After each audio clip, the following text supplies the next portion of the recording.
President Ferdinand R. Marcos Jr. says the government is rolling out new relief measures amid effects of re-escalating tensions in the Middle East.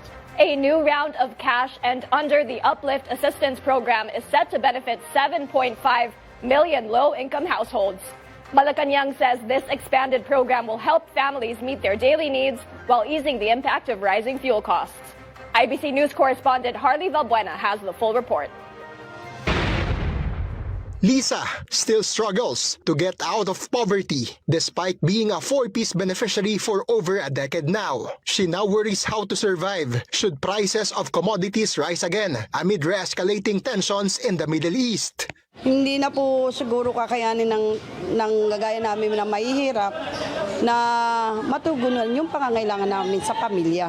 Hence, President Ferdinand R. Marcos Jr. ordered the expansion of assistance under the Uplift program to 7.5 million households or 37.5 million individuals. Under this, one-time additional 2,000 pesos cash aid from DSWD will be distributed to 3.5 million beneficiaries of 4Ps and Walang Gutom program. Poor and near-poor Filipinos identified in the 2024 Community-Based Monitoring System or CBMS will also receive 2,000 pesos assistance. 1.5 million low-income workers listed by the Social Security System will meanwhile be granted 2,000 pesos per month starting this July to December. 12.37 billion pesos was allocated for the expanded uplift. The palace meanwhile assured that while the fresh cash aids were intended for the poor, the government still does not abandon the middle class.